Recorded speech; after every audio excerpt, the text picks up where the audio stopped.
The only thing we're trying to figure out is where Harmony is, okay? Okay. Where's your daughter so we can check on her to make sure that she's okay? Right now, I have nothing to say to you guys. But that's not what I'm just asking where she is. I have nothing to say. If you know anything, like, if you thought you saw her, tell the police. Did you believe she was still alive? I did. Why a judge would have placed Harmony in the custody of this monster.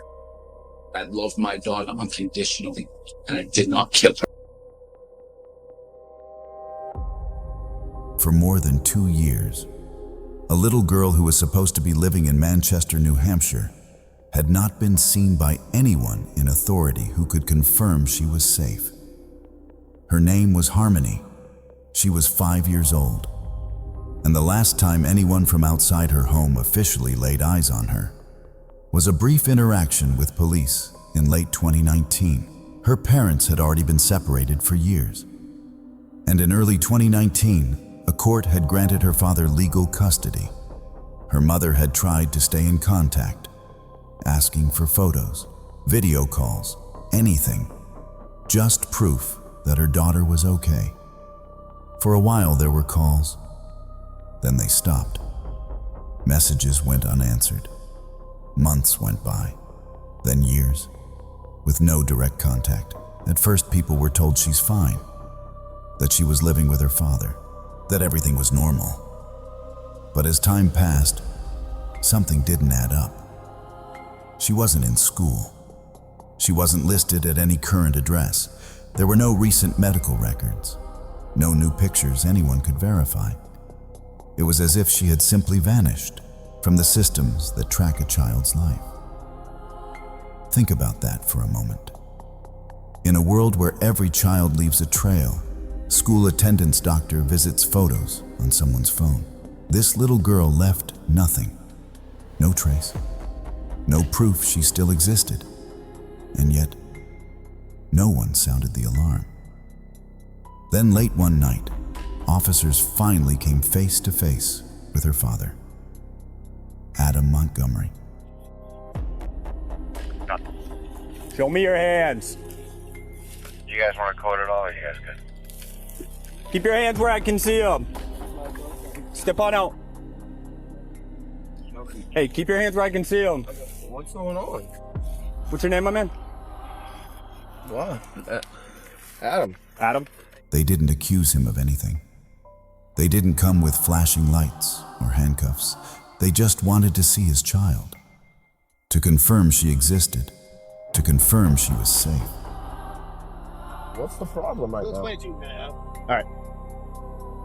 Oh, wait. Am I under arrest? No, you're not. You're not. You don't have any warrants, right? All right, I got nothing to say. Adam, Yeah. right? Montgomery? Yeah. Do you remember me from the Elliott Hospital from a while back, man? Yeah, I got nothing to say. Right. So, hey, man, the only thing we're trying to figure out is where Harmony is, okay? Okay. So, the concern is that she has a sick, right? You're not in trouble. Nobody said you're losing your daughter, okay? So I want to make that clear. That's all, you know, I have my body can want to, just like everybody else is being wanted to do. So you just need to find out where she is. That's all I'm concerned about. You're not in any trouble right now that I know of. Okay. You have no warrants. Okay. So, where's your daughter so we can check on her to make sure that she's okay? All right now, I have nothing to say to you guys. But that's not what I'm just asking Okay, where she is. I have nothing to say. But when they asked him where she was, he didn't show concern. He didn't show panic. He didn't try to give a clear explanation. So you don't care if your daughter's okay or not? I do. I listen, I have nothing to say. Is your daughter... If I'm under arrest, you guys can arrest me. I'm not saying you're under arrest. Okay, I have nothing to say then. You just don't care how your daughter... I do. Obviously, I do. My kids. Yeah. About all my kids. Yeah, but other than that, I have nothing. I remember you talking to me about it at the Elliott, because when you were up there, you don't remember me, John. I do remember. You do? Yes. Okay, so I was there to help you out then. I know. I wanted to make sure you're doing okay. I know you do. I know you will. And I have a job to do. Like I said, you're not in any trouble. I'm telling you dead ass right now, you're not in any trouble. Okay. I care about how your kids are doing, okay? My job is to check on kids, all right? John, I appreciate that. I told you. I remember you from up there. I don't have nothing else to say. He just told them. He had nothing to say. Whatever. So you didn't do anything wrong. If you're telling me that she's in your custody, there's paperwork that says she's supposed to be in your custody, right? She's not supposed to be in mom's custody, right? Your mom's custody. She's not in mom's custody. Because I talked to her. And she's not accusing you of doing anything wrong, but she's worried about her daughter. So how you guys work that out in court is up to you guys. But like I said, you have custody of her. You didn't do anything wrong because you have custody of her. So I just need to know that she's okay. If she's okay, I can say, hey, DCYF. She's fine. Like, we know where she is. We check on her. Cool. Like, that's the end of it. And I don't have to bother you anymore. You and your girl can go on your way as long as I know where she is and she's safe. That's all I really care about. I have nothing else to say. Harmony, I don't know where she is. Mom's concerned. DCYF is concerned. If you can get DCYF your back, wouldn't you want to do that? Like, do you want DCYF trying to track you down? I mean, I'll deal with DCYF, man. Like, I don't. But they're going to ask you the same thing. Do you want to keep dealing with them? Whatever. And that's when investigators realized this wasn't just a worried parent situation anymore. This was a child who had quietly disappeared. So she's alive. So she's alive. What? Your daughter's alive? Yeah. You're sure? I'm positive. You're like, swear on your life. I swear on my life. When's the last time you saw her alive? You know that she's fine. Like, you can assure me that she's alive. I know she's fine. All right, look, I have nothing else to say, guys. I really don't. I have nothing else to say to you guys. But you can tell me, like, that. You can look me right in the eye and tell me that she's alive. She's alive. Dude, if nobody has seen her in like 2 years, they're saying, like, alive. Like, I talked to your family. Nobody's even seen her either. Your family. I know they're all down in Florida. They're concerned too, man. Like, I talked to, like, your brother, talked to your uncle, talked to your grandma. We talked to a lot of people, man. I'm not just around with this. Like, all right. So, like, you understand, like, people stopped you. Like, they had us come out from the office. Like, dude, if my kid was missing 2 years, like, I'd be the first one to start kicking doors. Up until right now, I had no idea she was missing. That simple question, hanging in the air, unanswered. It would become the question that defined everything that followed. To understand how Harmony disappeared, you first have to understand how she ended up in his care. Her parents separated when she was still very young, and after years of instability and involvement from child protection agencies, a court eventually placed legal custody with her father in early 2019. At the time, that decision was meant to give Harmony stability. But behind closed doors, that stability never really existed. Harmony's life had already been filled with changes, moving between adults, different homes, and a system that struggled to provide consistency. And when she finally went to live full-time with her father in New Hampshire, many believed things might finally settle down. But inside that home, things were far from normal. By the time anyone in authority started asking serious questions, Harmony was already gone. Not officially, not on paper at first, but gone from the world around her. By the time authorities fully realized something was wrong, Harmony hadn't just been hard to locate. She had vanished from every system that normally tracks a child's life. The search for missing 7-year-old Harmony Montgomery has led investigators to Guilford Street here in Manchester. You can see here behind me, police have blocked off this road. The search itself is happening at number 77 Guilford Street. Back in January, we announced that then 5-year-old Harmony likely disappeared sometime between November 28th and December 10th of 2019. Since that announcement, members of my office, members of the Manchester Police Department, the U.S. Marshal Service, the FBI, and other law enforcement partners have been diligently continuing to work this case. In total, these agencies working together have devoted thousands of hours, gathering evidence and pursuing numerous leads. Quite frankly, enough is enough. It's a 7-year-old girl. Let's find her. Let's find her. It was like her name had slowly been erased. So they went back to the last place she was known to live. A quiet neighborhood in Manchester, New Hampshire, Neighbors were interviewed. Manchester, New Hampshire residents are troubled and saddened over the disappearance of 7-year-old Harmony Montgomery. On Saturday, Manchester police and other law enforcement returned to 77 Guilford Street to look for clues of her whereabouts. This is the last place where Harmony was known to live. 2 years. I mean, what happened to DCYF and all this, they were supposed to be taken care of. Some said they remembered a little girl. Some said it had been a long time since they'd seen her. Others couldn't remember her at all. And when investigators finally tracked down her father again, they gave him every chance to clear things up. They asked one simple thing: help us find her. Tell us where she is. So that's paperwork that's saying you gotta give up custody to your kid? So Harmony had to sign this? No, just being served it. So you're gonna have to produce where all that, where your daughter's at. We're gonna be taking your phone.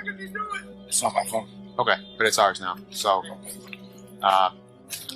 you know how to get a hold of me if you decide you want to come down and have a conversation with me. Yep. But I think you need to do the right thing and kind of have more of a conversation with me. So we're gonna figure this out one way or another. It's not going away. It's gonna get really big real quick, and it's not gonna be good if you get on the wrong side of it. You know what I mean? So we've gone down this road before. Yep. You know how to get a hold of me, all right? You're free to go. But instead of giving an address, his story kept shifting. The more investigators looked into Harmony's past, the more uncomfortable the story became. He said he dropped her off. Mom came up from Mass around Thanksgiving of 2019. Mom saying, I haven't seen her since Easter of 2019. Girlfriend who lives here saying he brought her down there in Christmas of 2019. This kid's dead. Probably.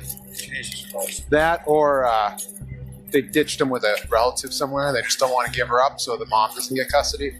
But nobody's been concerned enough for this long besides mom, who's kind of 2 years. Yeah. Jesus Christ. I think the fall of 2019 was the last time anybody had eyes on this kid. Okay. But the kid was 5. Right. So barely old enough to be in school. So Yeah, I mean, if you think about it, if a kid doesn't go into school, there's no way of really tracking Right. kids. That's They what I just was kinda asking. fall Like, through how the come there's cracks. nothing? There's no record in So, school for this. Yeah. The kid was probably right at that age where This is his phone. It's a Wi-Fi only phone. So that's his phone. probably his or the new girlfriend. So That's good. she wanted a lawyer. She did. Yeah. But everything's okay. Right. The thing is, you hope she comes in for a proffer or something like that, if that's what she decides to do. So He's such a scumbag, man. School officials had no record of her attending any local school. There were no recent medical visits in her name. No confirmed current addresses, no reliable recent sightings, just scattered memories and unanswered questions. He gave one timeline, others gave a different one. Dates shifted, details changed. At one point he claimed she had gone to live with her mother, then with other family members. But when investigators looked into that, no one had her. No relatives, no friends, no one. It wasn't just that she was missing, it was that it seemed like an entire story had been built to cover her absence. And with every new contradiction, the truth felt further away. Until investigators had to face the possibility no one wanted to think about. Harmony hadn't just vanished recently. She'd been gone a long time, much longer than anyone had admitted. If you're a parent listening to this, imagine that fear. Imagine sending messages that go unanswered, making calls that never connect, being told your child is fine, while knowing something feels deeply wrong. That was her mother's reality for years. As the timeline collapsed, the pressures started to rise, not just on investigators, but on the one person who held most of the answers, her father. At first, he tried to distance himself from the questions. Short replies, no detail, no clear explanations. But the more inconsistencies detectives uncovered, the harder it became for him to keep everything straight. Because one story can only hold when no one checks the facts. And now, every fact was being checked. When he claimed she was living with family, those relatives were contacted. None of them had seen her. When he claimed she had moved out of state, that lead was followed. No records, no proof. Each answer created another dead end, another false trail. And slowly, the story he had built over years started collapsing in on itself. At the same time, public attention started to grow. Once it became clear that this child had been missing for around 2 years before anyone reported it, people were outraged. Her face was shared. Her name spread. Searches began. Tips poured in from multiple states. Not because of a detailed roadmap from authorities, but because people saw what had happened and refused to ignore it. After months of dead ends, something finally changed. Not because of a single dramatic discovery, not because of a sudden confession on day one, but because the lies started to crack. The stories that once lined up no longer did. People who had stayed quiet before started rethinking what they knew, what they'd been told, what they'd seen. And when investigators went back over their statements, details didn't match anymore. Locations didn't line up. Timelines drifted. Key moments were suddenly remembered differently. That's when they realized they had been relying on a version of events that was never true to begin with. And once that door opened, they didn't stop. They retraced old steps. They rechecked places that had already been cleared. They reviewed records that once seemed unimportant. Places that once looked ordinary now felt significant. Times that once seemed minor became critical. And slowly, a clearer picture started to form. Not just of where Harmony might have been, but of when everything truly changed. Because there is always a point in cases like this. A moment where a child stops being present in someone's life and instead becomes part of a story meant to cover their absence. And once investigators started identifying that moment, the entire case shifted. The focus wasn't just about finding her anymore. It became about understanding what happened during the time everyone else missed. Behind the scenes, evidence and testimony would later reveal something even darker. That Harmony had been killed in December 2019, when her father repeatedly struck her in the head while they were in a car, and that her body was moved and concealed before being disposed of months later. Her remains have never been found. Court documents released today reveal horrific new details in the case of Harmony Montgomery. The search for the missing 5-year-old from New Hampshire captured the attention of people around the country. Ultimately, Harmony was declared dead, and prosecutors accused her father, Adam Montgomery, of killing her. The new documents detail how and when Harmony allegedly died and what happened to her body. We want to warn you, the details are disturbing. New information's been released in the death of Harmony Montgomery, and we do want to warn you, some of the details are graphic. An arrest affidavit for her father, Adam Montgomery, reveals how prosecutors believe the little girl died. Montgomery's estranged wife, Kayla, told investigators that in 2019, Adam hit his daughter after she had had an accident in the car. She also said that he put Harmony's body in bags and coolers, and over the next few months moved them to several different locations until March 2020, when he finally rented a U-Haul to dispose of the girl's remains. Harmony Montgomery was murdered in Manchester in early December of 2019. At this point, while Harmony's remains have not yet been located, we do have multiple sources of investigative information, including just recently confirmed biological evidence, that have led us to this difficult and tragic conclusion. As a result, today I am announcing that this is now officially a homicide investigation. Once the cracks formed, investigators pushed harder. Secondary assault charge, what is this referring to? Well, that's what we want to talk to you about. Well, explain to me, if I'm being charged with it, what the hell am I being charged with it for? Well, your daughter had some injuries that you know about when you lived on Guilford Street. No, I do not. What are you referring to? Well, you were there, I wasn't, right? Well, what are you referring to? I'm referring to her having some good marks. What are you referring to? Marks that were left on her by you. Absolutely not. I have nothing else to say.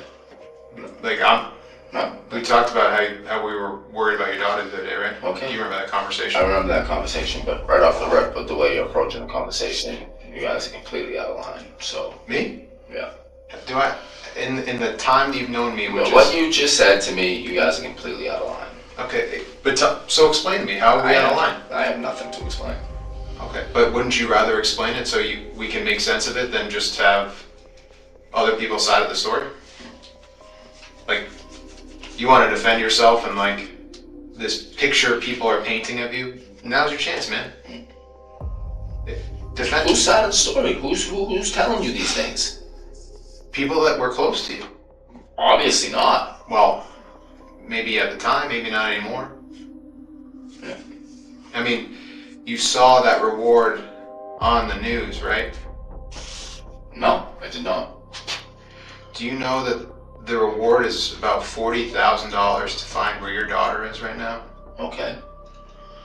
When you start throwing money around like that, people come out of the woodwork that you would never expect to do. Okay. So, like I said, when I talked to you a few days ago... Can I have another cigarette? Sure. I kind of told you this thing was going to get a lot bigger. That's not right. And we wanted to get ahead of it. But you're sitting there telling me that,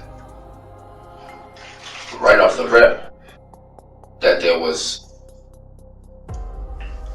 something wrong with my daughter because of me. No, that's bullshit. Okay. They went back over statements, rechecked timelines, compared what was said with what could actually be proven. And that's when the story finally started to shift. What are you referring to? Your daughter had a mark on her face that people, multiple people, have told us was inflicted by you.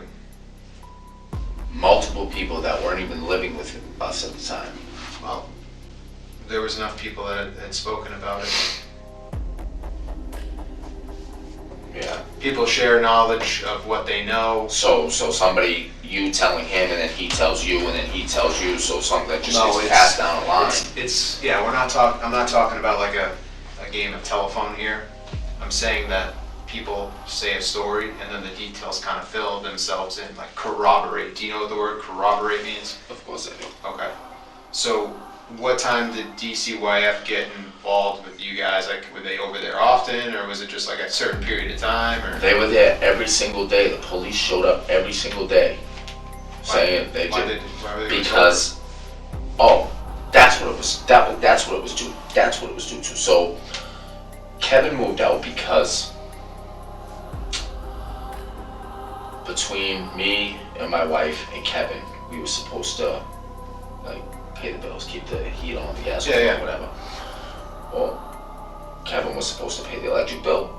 He didn't pay the electric bill. Me and my wife, I picked my wife from work and showed up at home. They were shutting the electricity off.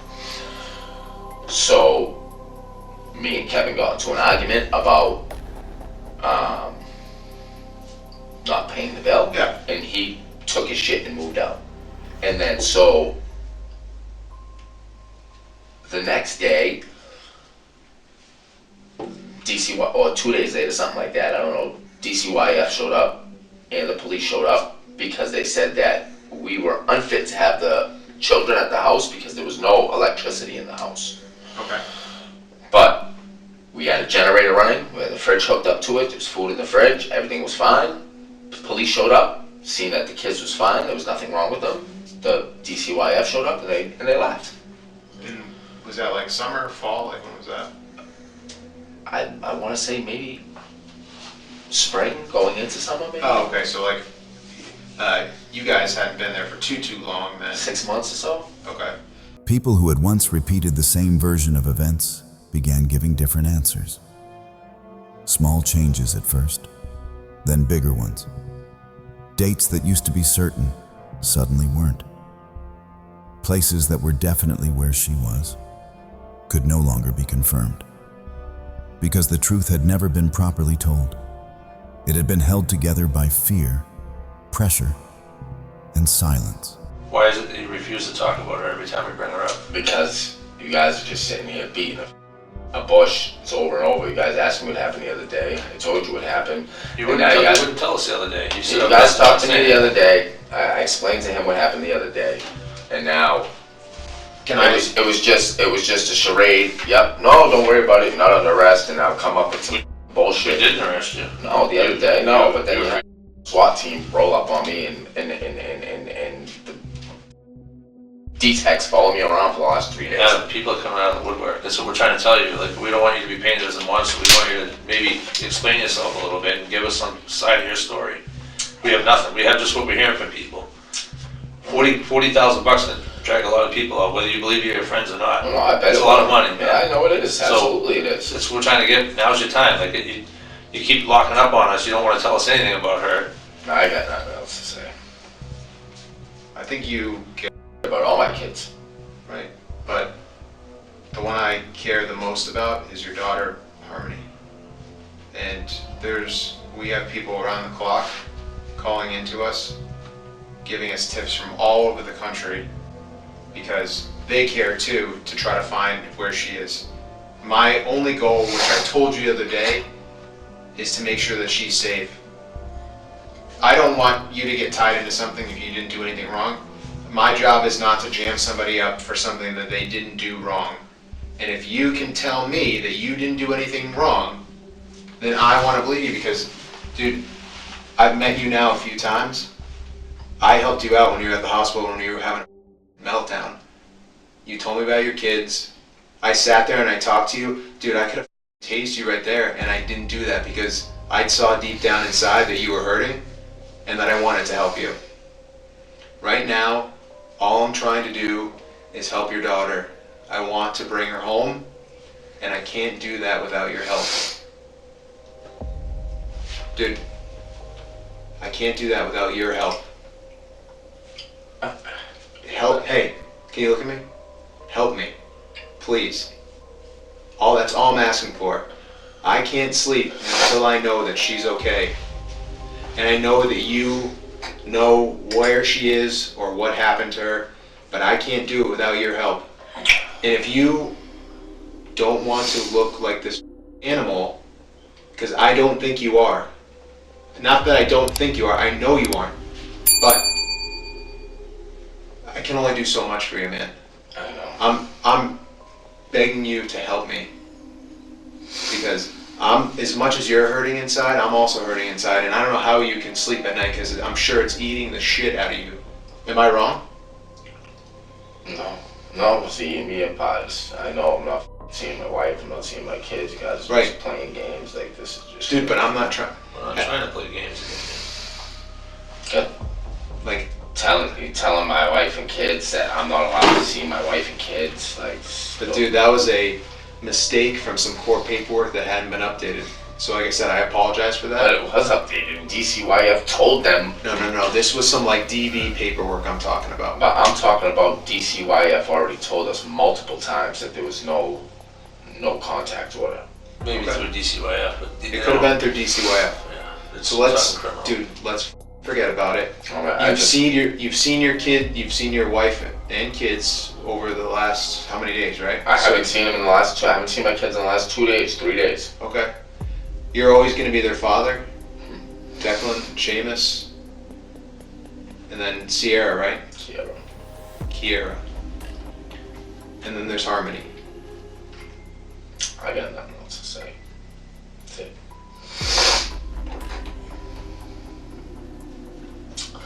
That's it, guys. I got nothing else to say. Can you make me a promise? Like, man to man? Can you tell me that she's alive? You're gonna play the same word games that you played with me the other day. It's all word games. I got nothing. Because we care, man. We want to know. This isn't gonna go anywhere. Like, this isn't gonna stop. So No, you I know know it's not. So So either get on the bus now or get run over. Well, I got nothing else to say. Why is it you have so much trouble talking about Harmony? Guys, I got nothing else to say.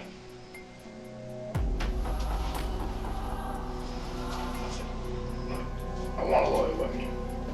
From there, what they uncovered wasn't a mystery about where a child had simply gone. It was a story about what happens when abuse goes unnoticed, and silence fills the gaps. When all the timelines were finally laid out, when every version of events had been tested, one reality became impossible to avoid. Harmony Montgomery by her own father, Adam Montgomery, after having a bathroom accident in the car they were living in. Kayla Montgomery telling investigators they were evicted from their Guilford Street home around Thanksgiving in 2019. Adam was her over potty training regularly. Their two young boys were sitting in the back seat with Harmony on December 7th when she had one last accident. In the end, Harmony's story wasn't resolved by luck. It wasn't solved by chance. It was moved forward because the lies eventually became too heavy to hide. Too many contradictions, too many pieces that no longer fit. And when everything finally came together in court, it revealed something far more painful than a mystery. I could have had a meaningful life, and I blew that opportunity through drugs. But I loved my daughter unconditionally, and I did not kill her.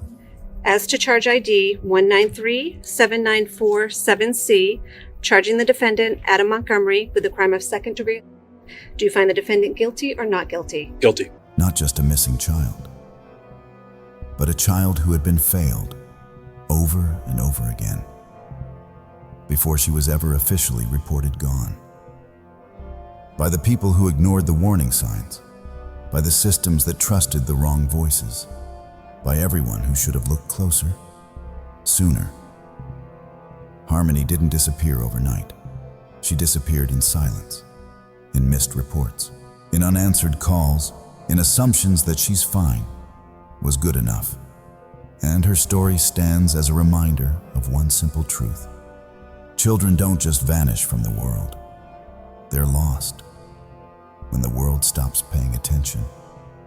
So ask yourself this: is there a child in your life, a neighbor's kid, a student, someone you see in passing who seems to have quietly faded from view, someone you haven't seen in a while, someone whose parents always have an excuse for why they can't come out? Because Harmony didn't need a hero. She needed one person to notice, to ask one uncomfortable question, to refuse to accept that she's fine without proof. The system failed her. Don't let your silence fail the next one.